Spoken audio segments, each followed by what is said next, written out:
오늘 말씀 이제 왕을 세우는 규정에 대해서 말하고 있습니다. 14절 한번 보세요. 내가 내 하나님 여호와께서 내게 주시는 땅에 이르러 그 땅을 차지하고 거주할 때에 만일 우리도 우리 주위의 모든 민족들 같이 우리 위에 왕을 세워야겠다는 생각이 나거든. 사무엘서 말씀에도 이 사건들이 나오죠. 이제 가나안에 이제 이스라엘 백성들이 들어가서 살아야 되잖아요. 가나안 땅에. 이제 이들이 들어가서 정착하고 난 후에 이제 어느 시점에 다다라서는 이스라엘이 이제 주변 가나안 민족들을 모방해서 왕을 세워야 할 상황을 가정하고 하나님께서 그 백성들에게 말씀을 주시는 거예요. 자, 근데 왕을 세울 때 어떻게 세우느냐? 자, 세우는 원칙이 있습니다. 몇 가지 원칙이 있어요. 한 두어 가지인데 15절 보세요. 반드시 내 하나님 여호와께서 택하신 자를 내 위에 왕으로 세울 것이며라고 하는 말이 나오죠. 자, 왕을 세울 때 어떻게 세우느냐? 사람이 어떻게 해요? 택한 자를 하나님께서 그들이 왕으로 세우는 것이 아니라 15절 앞에 보면 뭐라고 얘기해요? 하나님 여호와께서 택한 자를 내 위에 왕으로 세우라고 말합니다. 자, 또 다른 원칙이 있어요. 또 다른 원칙이 뭐냐면 뭐라고 얘기합니까? 내 형제 중에서 한 사람을 할 것이요 내 형제 아닌 타국인을 내 위에 세우지 말라고 말합니다. 그러니까 이방 출신이 아닌 이스라엘 형제 중에서 왕을 세우라고 얘기를 해요. 네? 자, 재판관을 뽑는 것은 백성의 책임이었습니다. 이 정도의 사람은 좋겠어요. 그래서 여러분 뭐 10부장, 100부장 이렇게 뽑잖아요. 그렇지만 이 사회의 지도자라고 할 수 있는 이스라엘의 사회 지도자라고 할 수 있는 세 부류의 직분이 있잖아요. 이게 뭡니까? 왕, 그 다음에 제사장, 선지자들은요 오직 누가 택해야 돼요? 하나님이 택하신 사람을 세우는 겁니다. 이유는 뭐냐면 자기가 자기를 천거한 지도자들은 하나님의 목적에 반대되는 행동을 반대되는 행동을 할 것이며 그래서 그들이 통치하는 동안 하나님께서 주시는 복을 기대할 수 없게 될 것이기 때문에 하나님이 아예 딱 이렇게 말씀을 하세요. 그리고 미안합니다. 그리고 신명기가 규정하는 이스라엘의 왕은요 고대 근동아시아의 다른 왕들과는 좀 달랐어요. 어떻게 세워야 됩니까? 다른 나라들은 여러분 어때요? 뛰어나면은 다른 민족이라도 세웠어요. 가나안에서도. 그런데 말씀에 있는 거 보면 뭡니까? 이스라엘 형제 중 한 사람을 세우라고 말합니다. 왜 그렇게 했느냐? 무슨 혈족을 중요시 여겼느냐? 그거보다는요. 이 신명기의 왕은요. 모범적인 이스라엘 사람을 세우라는 겁니다. 모범이 되는 사람을. 자, 16절 보세요. 자, 그가 왕이 돼서 이제 통치해야 될 거 아니에요. 다스릴 때 어떤 준칙을 가지고 다스려야 하느냐? 16절 보면 자, 그는 병마를 많이 두래요? 많이 두지 말 것이요. 병마를 많이 얻으려고 백성을 애굽으로 돌아가게 하지 말 것이니 이는 여호와께서 너희에게 이르시기를 너희가 이후에는 그 길로 다시 돌아가지 말 것이라 하셨음이며. 자, 왕이 되면 여러분 백성들한테 잘 보여야 될 거 아니에요. 안 그래요? 백성들이 지지를 받아야 될 거 아닙니까? 그러기 위해서 하는 게 뭡니까? 나라가 부국 강병하려면 군사력이 좋아야 되잖아요. 그러니까 군사력을 강화시키기 위해서 애굽의 군사력, 병마라고 하는 게 요즘으로 얘기하면 뭐겠어요? 무기. 그때 당시 여러분 무기라는 게 뭡니까? 말, 그다음에 군사, 이런 것들을 얘기하는 것 같아요. 근데 그것들을 수입하려고 하는 그런 어떤 시도 이런 것들은 아예 하지 말라고 하나님이 못을 박으세요. 이게 무슨 말이에요? 왜 그렇게 하실까? 하나님이 여러분 상식이 없는 분이 아니시잖아요. 하나님이 여러분 우리보다 IQ가 떨어지는 분이 아니시잖아요. 그럼 나라가 여러분 강대하게 되려면 어떻습니까? 외적의 침입을 방어할 수 있는 군대가 있으면 좋지 않겠습니까? 그러려면 병마가 필요한데 하나님께서 그러니까 애굽의 말들이 좋았던 모양이에요. 그때 당시. 그것을 수입해서는 안 된다고 말합니다. 이유가 뭡니까? 여러분 이스라엘의 존재 근거는요. 그런 병마에 있는 게 아니라 여호와 하나님에게 있다라는 얘기입니다. 그러니까 출애굽 이후로 이스라엘은요 다시는 군사력을 확충하기 위해서든 아니면 다른 이유에서든 애굽으로 다시 되돌아가는 것, 내려가서는 안 된다는 것이 하나님께서 갖고 계시는 철칙이었습니다. 그걸 명령하셨어요. 이유인즉슨 뭐냐면 여러분 애굽은요 늘 이들이 나올 때부터 여러분 애굽은 어떤 존재였습니까? 하나님을 대신해서 이스라엘의 의지가 되려는 경쟁 대상이 애굽이었어요. 그러니까 광야에 있으면서도 여러분 이 사람들이 어떻습니까? 물이 없으면 먹을 것이 없으면 늘 불평해댔던 게 그거잖아요. 누구하고 비교합니까? 애굽하고 비교했다고 말입니다. 예? 그러니까 늘 하나님의 대체제로서 이 애굽을 그렇게 이스라엘 백성들이 여겼고 나중에 여러분 이 북이스라엘이나 남유다나 멸망할 때 어떻게 합니까? 애굽과 손잡잖아요. 그러다 망했습니다. 그러니까 우리로 말하면 우리나라는 애굽이 뭘까? 뭐 여러 가지 있지 않을까 싶습니다. 뭐 보수 쪽에 있는 사람들 아마 미국 정도가 아닐까 그런 생각을 좀 합니다. 미국 가 보셨어요? 좋긴 좋더라고요. 예? 나라 넓고요.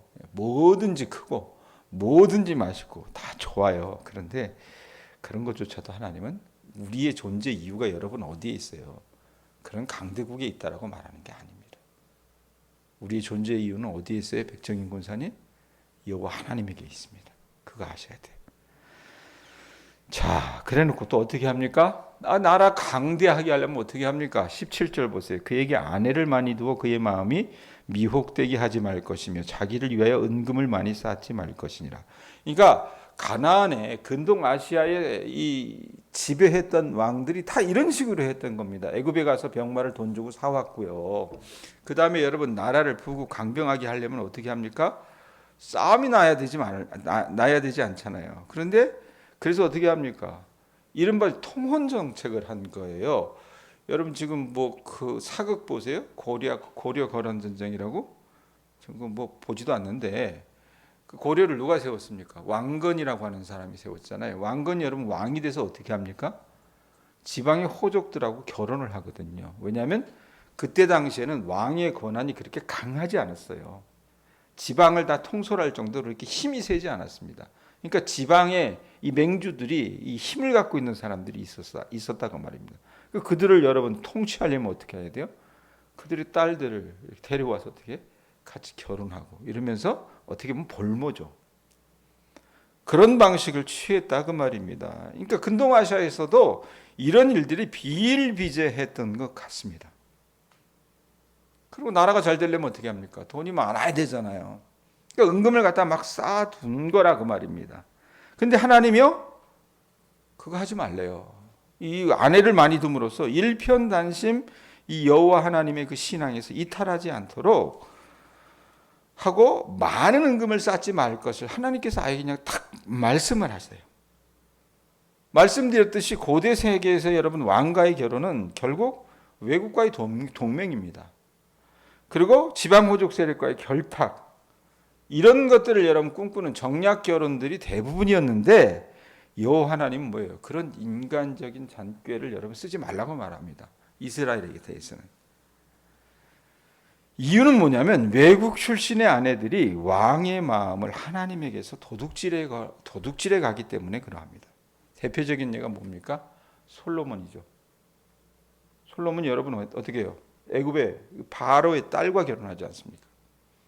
그러면서 그 부국 강병했던 나라가 그때부터 솔로몬 시대부터 쇠락하기 시작해요.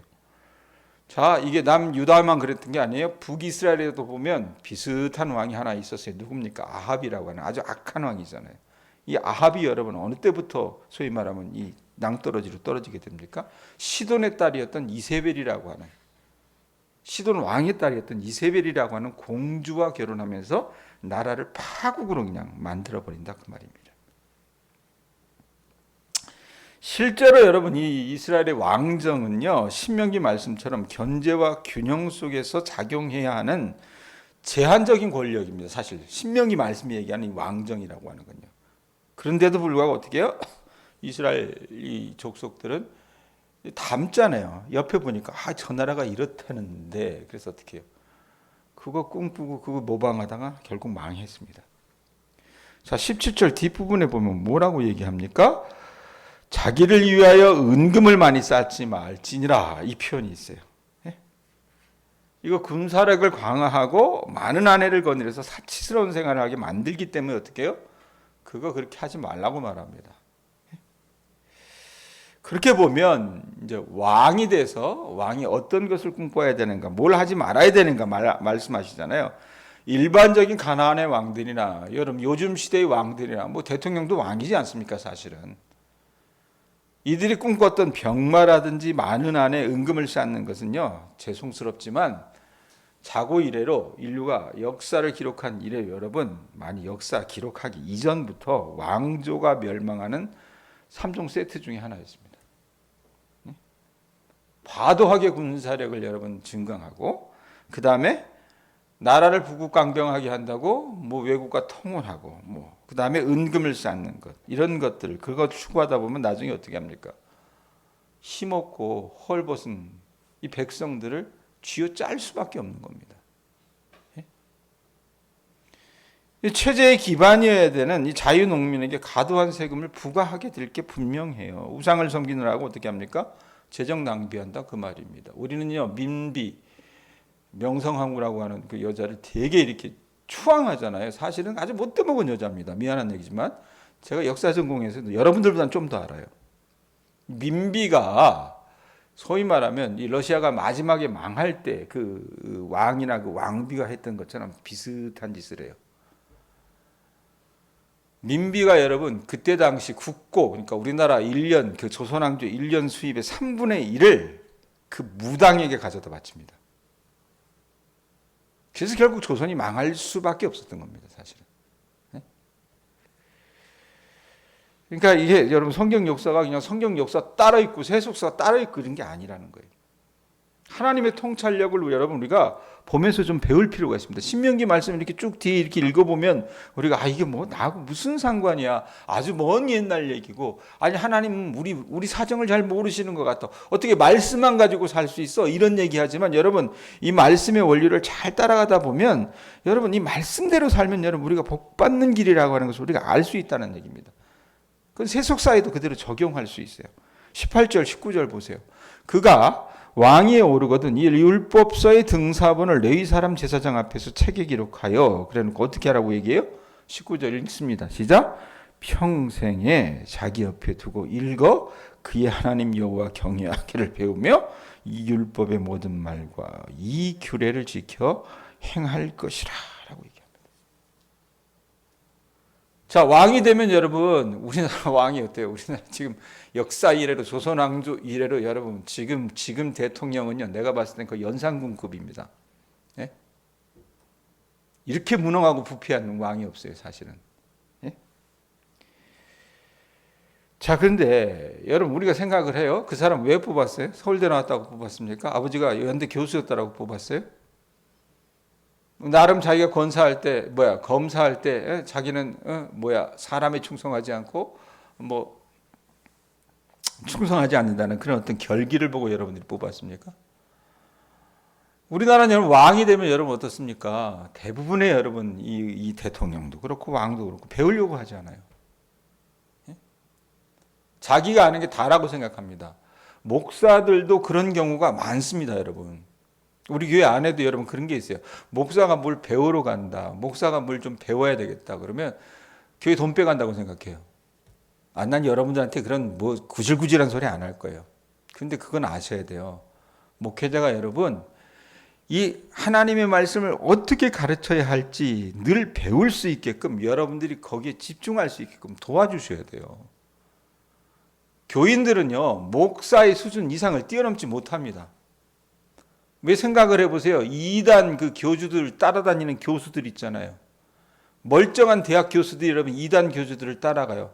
어떻게 사람이 저럴 수가 있지? 이런 생각을 하는데 여러분 그냥 그 지도자를 닮아간다 그 말입니다.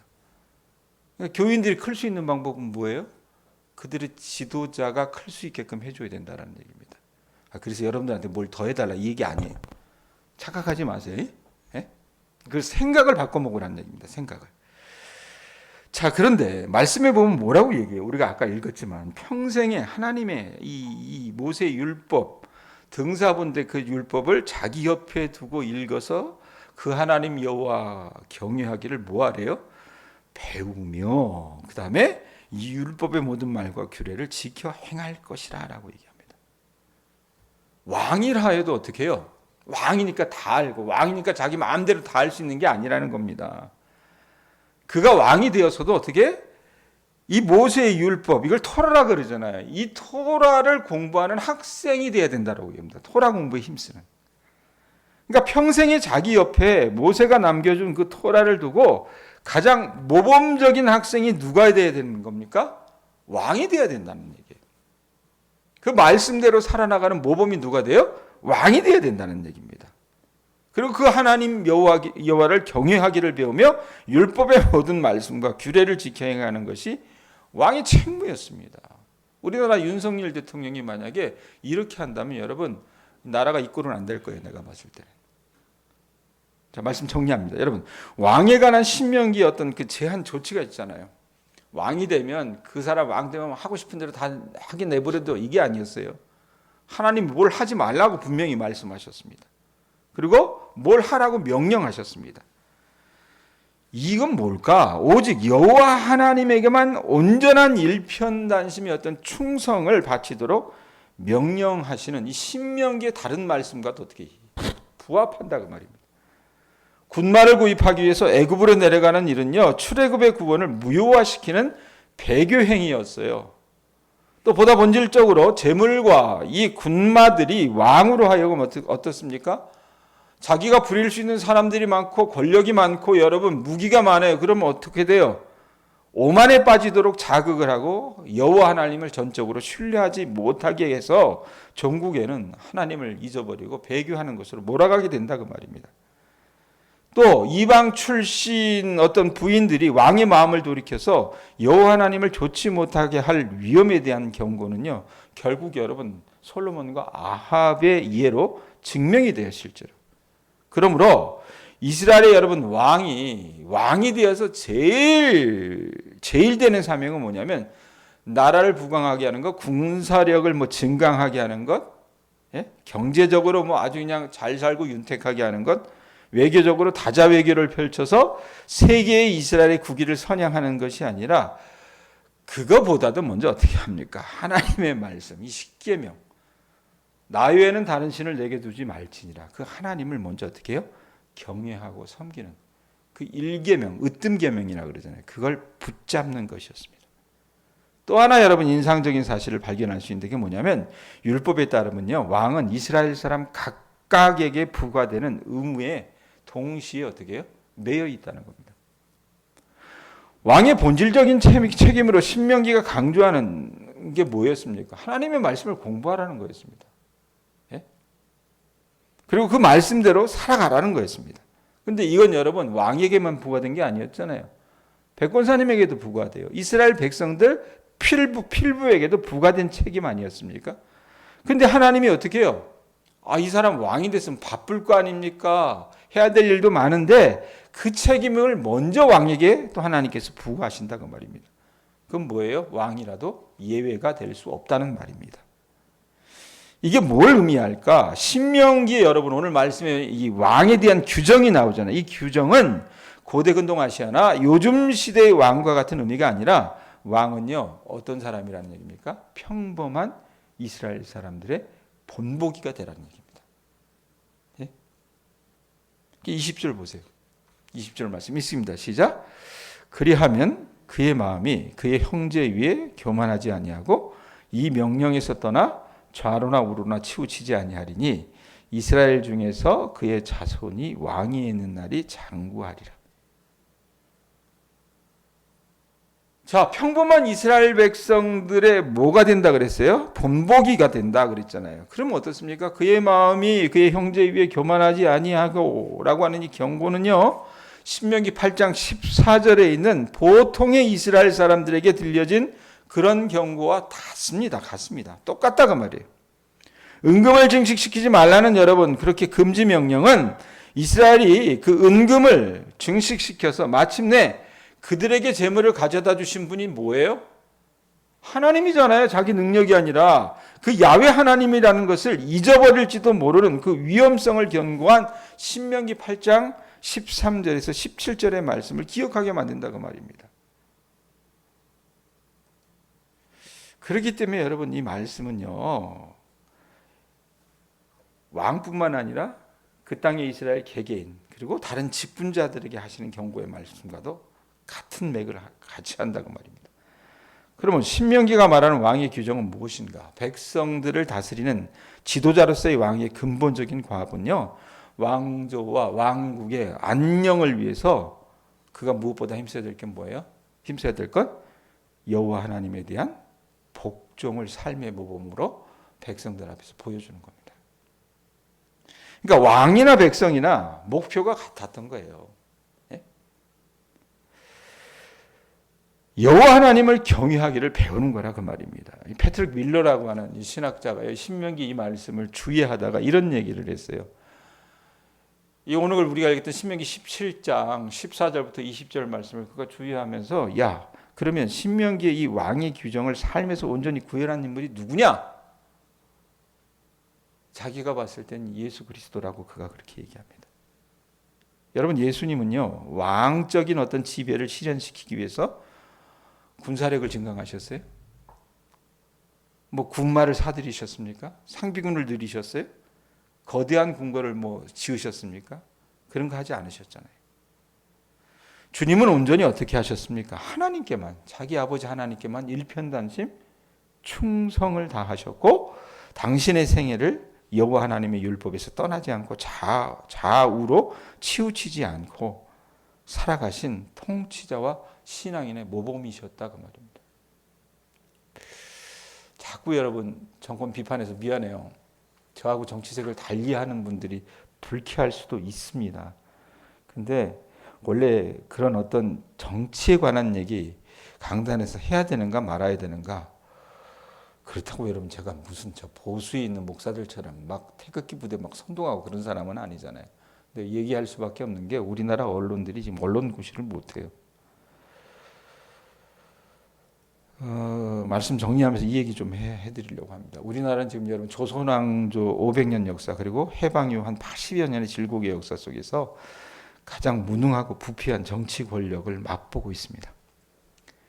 윤석열이라고 하는 가장 무지하고 타락한 정치적 괴물이 등장하게 된 데에는 어느 한두 정파의 정치적인 패착의 결과라기보다는 그동안 이 나라 국민들, 그 다음에 국가 권력을 맡아 수행했던 위정자 모두에게 저는 그 책임이 있다고 생각합니다. 물론 대통령을 뽑으면서 예수님과 같은 사람을 기대한 것 자체가 오판일 수 있을 것입니다. 그렇지만 그가 지금 행하고 있는 모든 정책과 통치 행위는요, 정말 남부끄러워서 얼굴을 들 수 없을 정도입니다. 자, 그런 상황에서 여러분 우리가 생각해야 될 게 무엇인가? 오늘 말씀과 또 이 상황들을 보면서 참된 국가의 지도자란 어떠해야 되는가? 이런 질문을 여러분 우리가 묻지 않을 수 없다는 얘기입니다. 바라기는 좌우의 진영을 떠나서 그 나라의 민초들이 역사가 가장 좋지 않은 이 지도자의 본보기를 우리가 윤석열 대통령이라고 하는 사람을 대하면서 다시는 이런 인물이 우리나라의 지도자가 되지 않도록 저나 여러분이나 자성할 수 있었으면 좋겠습니다. 전라도 분들이니까 무조건 국민의힘 반대되는 사람을 뽑아야 되는가? 우리가 예수 믿으니까 무조건 예수 믿는 사람들을 뽑아줘야 되는가? 그건 아니에요 또. 이명박 시절에 여러분 이명박 씨가 얼마나 교계 목사님들 행사에 많이 다녔는지 아십니까? 그래서 목사님들 다니면서 뭐라고 얘기했습니까? 아이고 장로가 대통령이 나와야 되지 않겠어요? 이 짓을 했어요. 그러고 나서 나라 꼴이 어떻게 됐습니까? 국가의 모든 재산들을 다 팔아가지고 별의별 짓들을 다 했다 그 말입니다. 자, 그런 좋지 않은 예들을 보면서 여러분 반면교사 삼으셔야 돼요. 그러지 말아야 된다는 거. 그러기 위해 여러분 오늘 우리 신명기 말씀이 주시는 참된 지도자란 어떠해야 하는가? 그가 하지 말아야 될 것은 무엇이며 그가 해야 될 것은 무엇인가? 그것이 여러분 세속의 왕에게도 우리에게도 적용할 수 있는 좋은 적용거리를 준다는 것을 아셨으면 좋겠습니다. 더불어 지도자는 여러분 단순히 대통령과 같은 사람에게만 국한된 것은 아닐 수 있습니다. 저나 여러분이나 모두 언제고 우리 가정에서 삶 속에서 누군가에게 영향력을 줄 수 있는 리더가 될 수 있다 그 말입니다. 그럴 때 세상이 이야기하는 것에 내 마음을 써서 스스로와 주변을 망치는 어리석은 자가 되는 것이 아니라 오직 여호와 하나님을 경외하며 그분의 말씀을 온전히 지켜 행해서 하나님 나라를 이 땅에 이루어드리는 예수님을 본받는 주님의 자녀들이 되실 수 있기를 바랍니다. 20절 뒤에 보면 뭐라 그래요? 뭐라고 얘기합니까? 우리가 그토록 바라는 여러분 어떤 말씀이 있어요? 이 명령에서 떠나 자로나 우로나 치우치지 아니하리니 그래놓고 어떤 말이 붙어요? 이스라엘 중에서 그와 그의 자손이 왕위에 있는 날이 장구하리라. 여러분 하나님 나라의 백성입니다. 베드로서에 보면 분명히 우리를 왕 같은 제사장, 거룩한 나라라고 하는 표현들을 해요. 그럼 우리의 지경 속에서 여러분 우리가 하나님의 왕적인 어떤 통치를 대신 구현할 텐데 저는 여러분들이 솔로몬이나 아합 그 다음에 우리 앞서 갔었던 본받지 말아야 될 그 왕의 어떤 예를 따라가는 것이 아니라 여러분들의 삶뿐만 아니라 여러분의 자손이 왕위에 있는 날이 장구하게 되는 그 역사를 경험할 수 있는 주님의 자녀들이 될 수 있기를 바랍니다. 그러려면 해야 될 게 뭐예요? 하나님만 사랑하시고 하나님의 말씀을 여러분들 삶 가운데 준행하는 주님의 자녀들 되실 수 있기를 바랍니다. 그럴 때에 여러분과 여러분의 자손의 날들이 자손이 왕위에 있는 날이 장구하게 될 줄로 믿습니다. 기도하겠습니다.